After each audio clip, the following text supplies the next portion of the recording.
이 가을을 어떻게 보내고 계십니까? 제가 사는 집 뒤에는 조그마한 공원이 하나 있는데 벌써부터 나뭇잎들이 울긋불긋 누렇게 물들기 시작했습니다. 단풍잎은 눈이 시도록 붉게 물이 들었고, 은행잎들은 누렇게 물이 들어가고 있고, 또 이런 나뭇잎 색깔이 노랗게 물이 든 나뭇잎이 너무 예뻐서 한참을 쳐다보며 하나님의 놀라운 창조의 세계를 묵상해 보기도 했습니다. 여러분은 겨울에 추위를 많이 타십니까? 저는 체질적으로 추위를 많이 타는 편입니다. 가끔씩 저는 집 앞을 산책하다가 찬바람이 불어오는 것을 보고 문득 차가운 겨울이 찾아오면 저 예쁜 나뭇잎들도 다 떨어지면 저 큰 나무들은 어떻게 추운 겨울을 견디지라는 질문을 해보기도 합니다. 그리고 저는 추운 겨울이 와도 큰 나무들은 땅속 깊이 뿌리를 내려서 혹독한 눈보라와 추위를 두려워하지 않고 견디며 살아가지라고 제 스스로에게 대답을 합니다. 아무쪼록 다가올 올겨울에도 큰 나무들이 땅속 깊이 나무 뿌리를 내려 혹독한 추운 겨울을 잘 견디며 두려워하지 않고 살아가듯이 저와 여러분도 사랑하는 하나님의 말씀을 우리 마음 깊은 곳에 믿음의 뿌리를 내려서 두려움 없이 살아가는 겨울이 되었으면 좋겠습니다. 자, 오늘은 마태복음 17장 1절로 8절 본문 말씀을 가지고 하나님의 은혜의 말씀을 나누도록 하겠습니다. 마태복음 17장 1절로 8절 다 같이 한 목소리로 읽어봅시다. 시작. 그리고 여세 뒤에 예수께서는 베드로와 야고보와 그의 동생 요한을 따라 데리고서 높은 산에 올라가셨다. 그런데 그들이 보는 앞에서 그의 모습이 변하였다. 그의 얼굴은 해와 같이 빛나고 옷은 빛과 같이 희게 되었다. 그리고 모세와 엘리야가 그들에게 나타나더니 예수와 더불어 말을 나누었다. 그때 베드로가 예수께 말하였다. 선생님, 우리가 여기에 있는 것이 좋습니다. 원하시면 제가 여기에다가 주막을 셋 지어서 하나에는 선생님을, 하나에는 모세를, 하나에는 엘리야를 모시도록 하겠습니다. 베드로가 아직도 말을 하고 있는데 갑자기 빛나는 구름이 그들을 뒤덮었다. 그리고 구름 속에서 이는 내 사랑하는 아들이다. 나는 그를 좋아한다. 너희는 그의 말을 들으라 하는 소리가 들려왔다. 제자들은 이 말을 듣고서 얼굴을 땅에 대고 엎드렸으며 몹시 두려워하였다. 예수께서 가까이 오셔서 그들에게 손을 대시고 말씀하셨다. 일어나거라, 두려워하지 말아라. 그들이 눈을 들어보니 예수밖에는 아무도 없었다. 저번 주에는 베드로가 예수님께 선생님은 하나님이시며 그리스도이십니다라는 엄청난 믿음의 고백을 합니다. 그 후에 예수님이 이제 예루살렘 산헤드린 최고 종교 지도자들에게 붙잡혀서 십자가에 죽으시고 3일 후에 부활할 것을 예수님은 제자들에게 첫 번째로 십자가의 죽음과 부활을 말씀하십니다. 그러나 메시아이신 예수님의 십자가의 죽음과 부활을 믿지 않는 베드로는 예수님께 절대로 그런 일이 일어나면 안 됩니다라고 예수님께 항변을 합니다. 그러자 예수님은 베드로에게 사탄아 내 뒤로 물러나라라고 책망을 하십니다. 그리고 예수님은 제자들에게 예수님의 진정한 제자가 되려면 자기를 부인하고 자기 십자가를 지고 예수님께 순종하며 예수님이 걸어가신 십자가의 길, 고난의 길을 걸어가야 한다고 가르쳐 주셨습니다. 그 후에 계속해서 예수님은 아직도 제자들이 예수님의 십자가의 죽음 이후에 있는 부활을 믿지 않고 불안하고 두려워하는 제자들에게 마태복음 16장 27절로 28절에서 예수님은 천사들과 함께 인강 중에 재림해서 각 사람이 행한 대로 심판을 하실 것이며 제자들 중에는 죽음 맛보지 않고 살아서 예수님이 자기 왕권을 차지한 것을 볼 사람도 있을 것이라고 위로의 말씀을 해 주십니다. 자, 오늘 본문은 이런 배경 가운데서 시작이 됩니다. 우리 다 같이 한 목소리로 본문 1절로 2절 다 같이 읽어봅시다. 시작. 그리고 엿새 뒤에 예수께서는 베드로와 야고보와 그의 동생 요한을 따로 데리고서 높은 산에 올라가셨다. 그런데 그들이 보는 앞에서 그의 모습이 변화했다. 그의 얼굴은 해와 같이 빛나고 옷은 빛과 같이 희게 되었다. 예수님은 엿새 후에 베드로와 야고보의 요한을 데리고 높은 산으로 올라가셨다고 마태는 기록을 했습니다.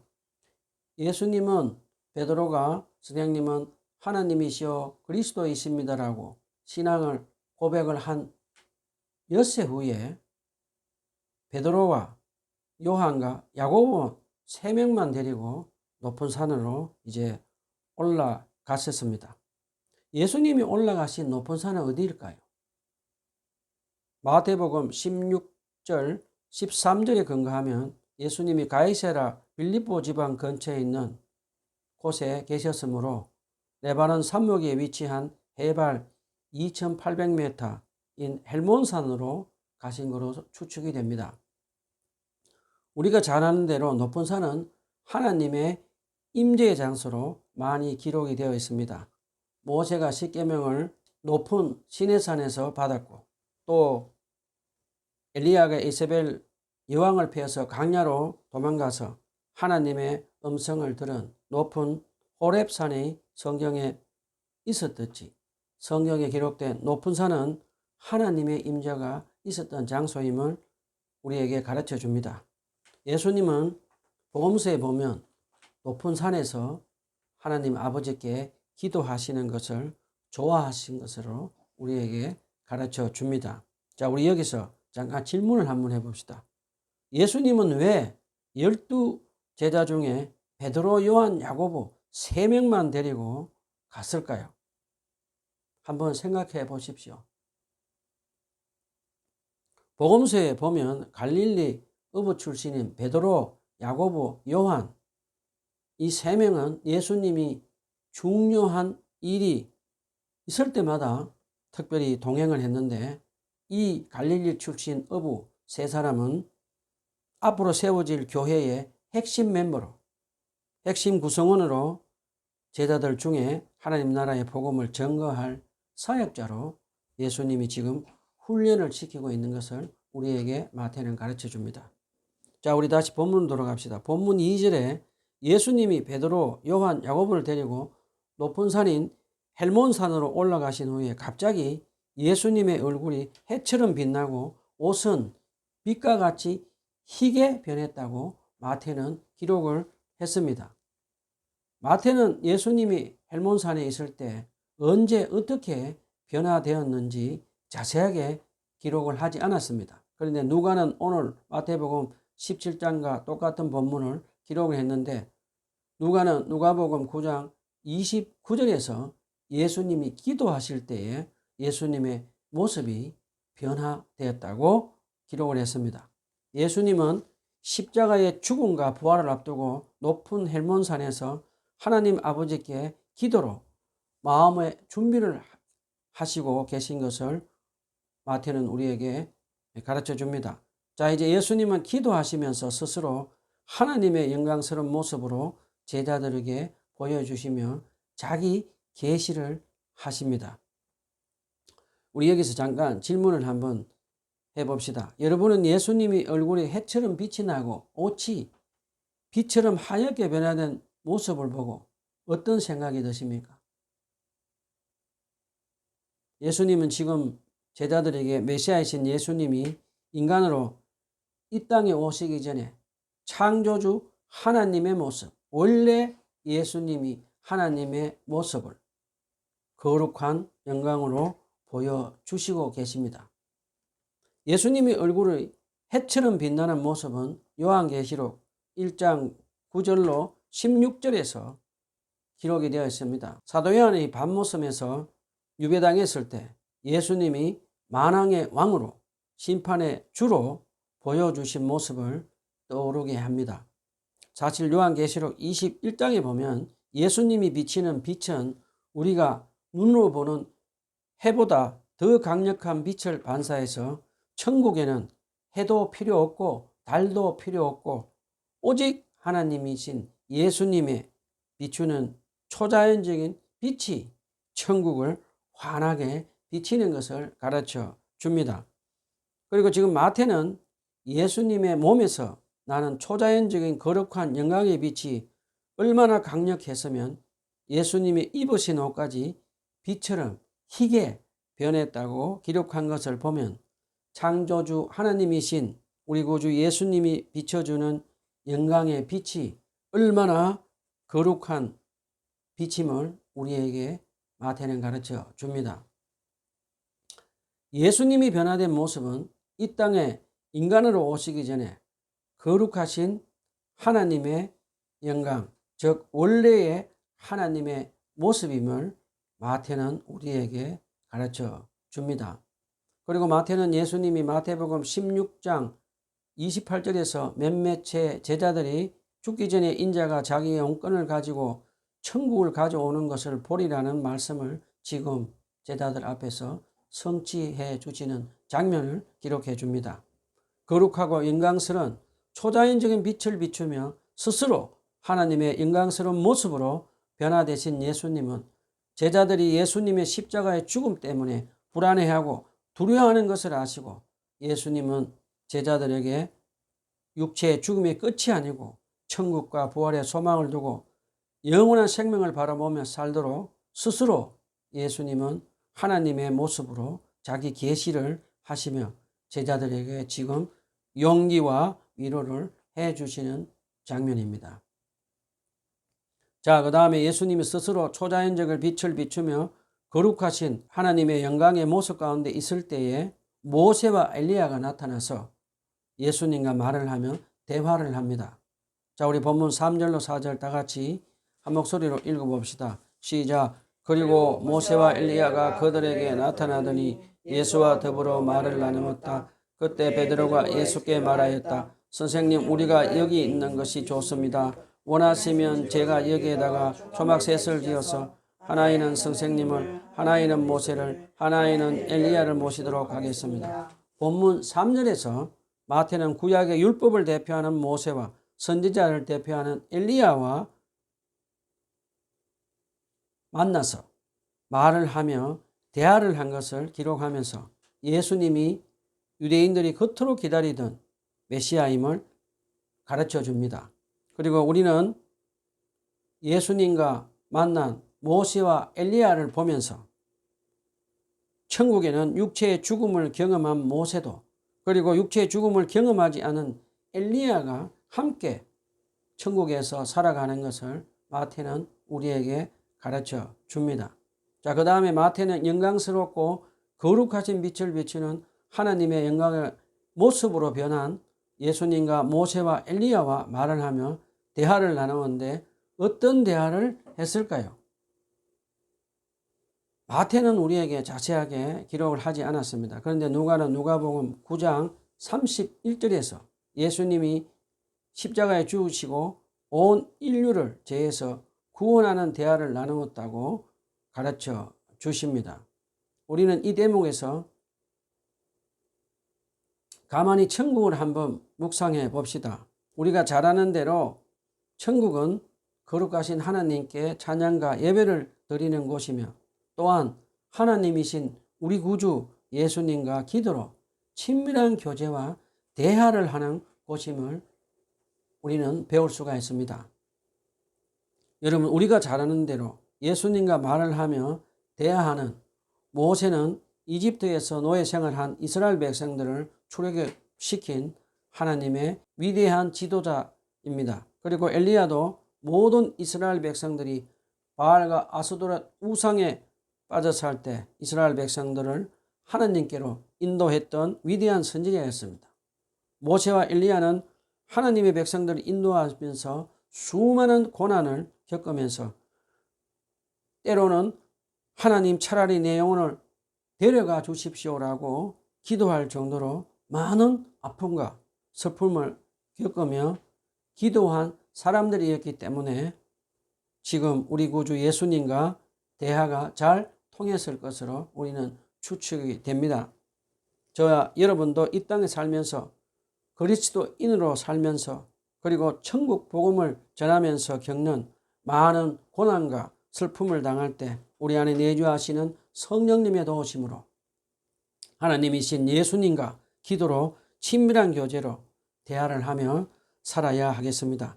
그래서 우리 육체 죽음 이후에도 천국에서 하나님이신 우리 구주 예수님과 친밀한 교제와 대화를 하며 살도록 해야겠습니다. 사도 바울은 고린도전서 15장 35절로 38절에서 우리 그리스도인들도 장차 영광스러운 모습으로 변화되어 하나님이신 우리 구주 예수님과 함께 친밀한 교제와 대화를 나누게 된다고 우리에게 가르쳐 줍니다.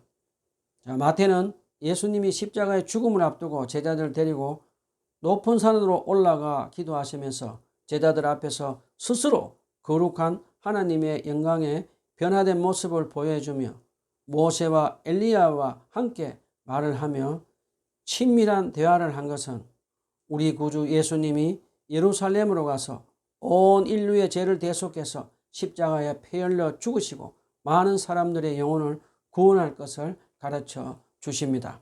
자, 이제 본문 4절에 보면 누가복음에 보면 베드로는 잠을 자다가 깨었다고 기록을 했습니다.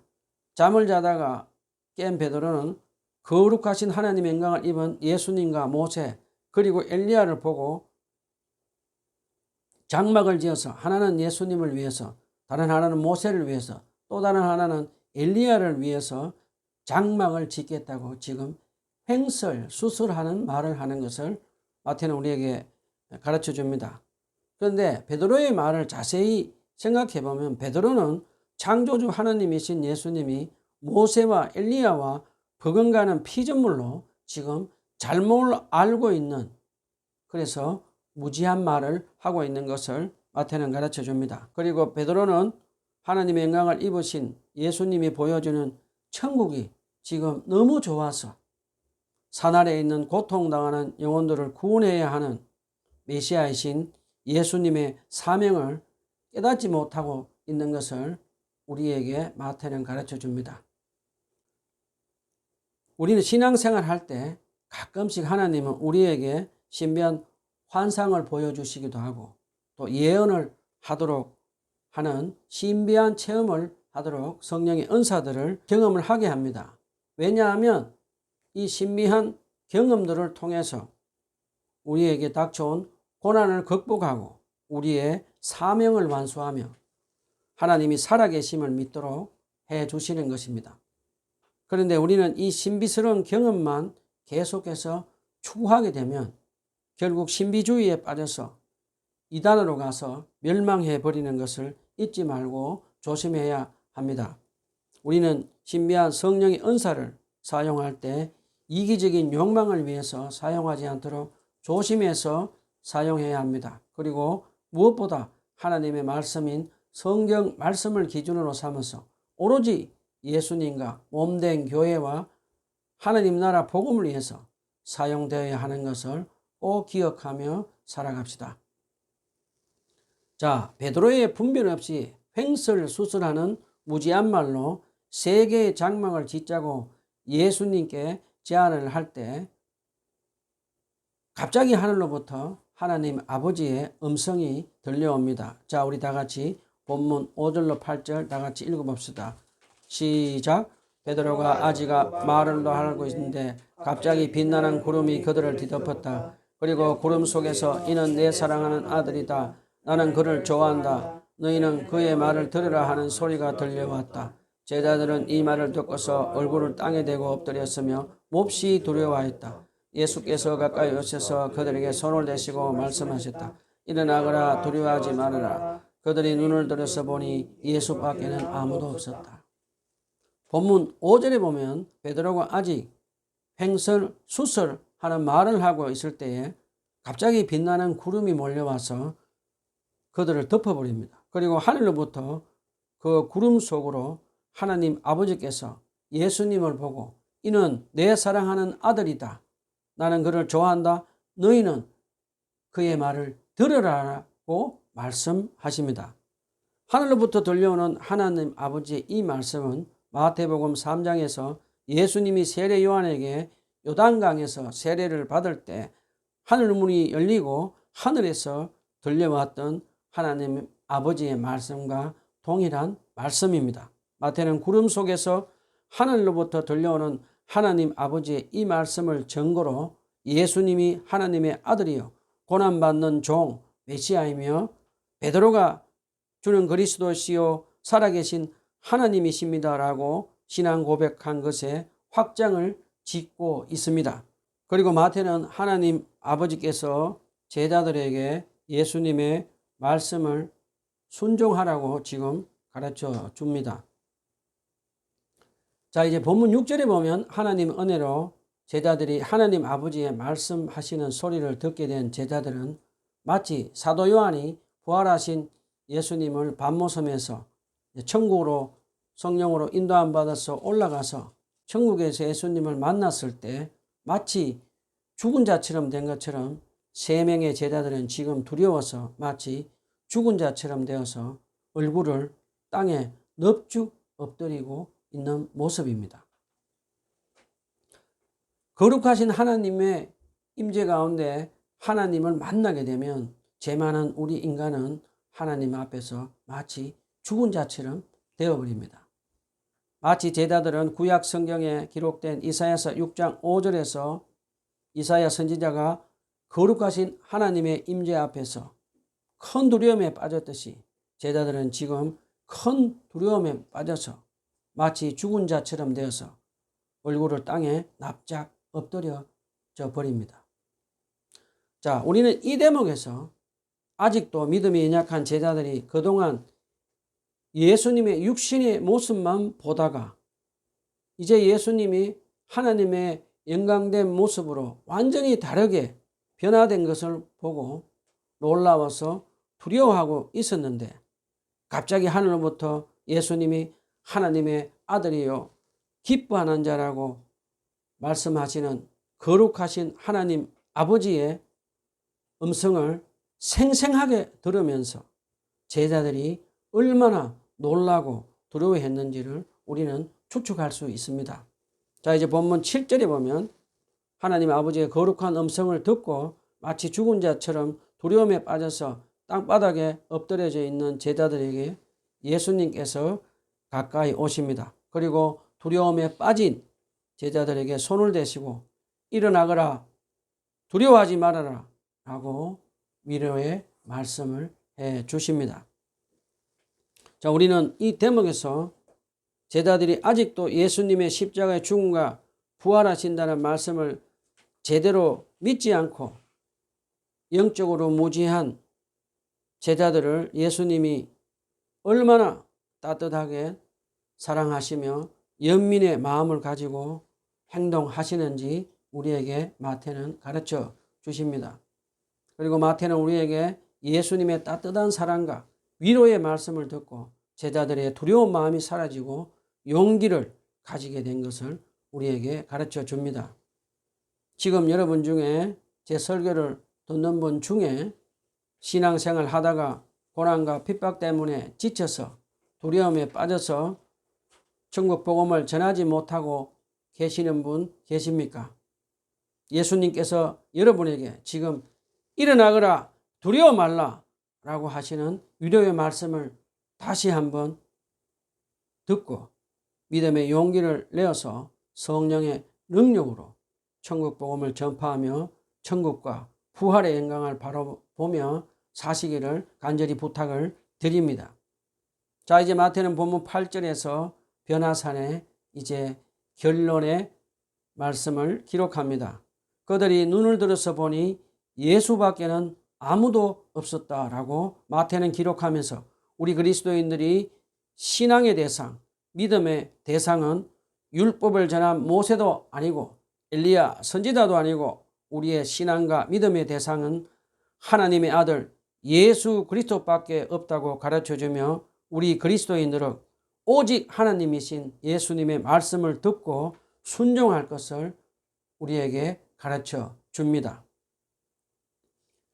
지금은 비록 예수님 제자들은 예수님이 스스로 거룩하신 하나님의 영광으로 변화된 모습으로 계시하며 메시아이신 십자가의 죽음과 부활을 이해하지 못했지만 세월이 흐른 나중에 베드로 사도는 변화선에서 겪은 이 강력한 경험을 잊지 못하고 기억하며 베드로후서 1장 16절로 19절에서 기록을 하며 초대교회의 부활을 믿고 이해하고 가르치며 영적으로 증거로 사용한 것을 우리에게 가르쳐 줍니다. 자, 말씀을 진행합시다. 저와 여러분은 우리 안에 내주하시는 성령님의 도우심을 받아서 온 인류 죄를 대속해서 십자가에 죽으시고 부활하신 하느님이신 예수님과 기도로 친밀한 교제와 대화를 하며 성령 충만함을 받아서 하나님이신 예수님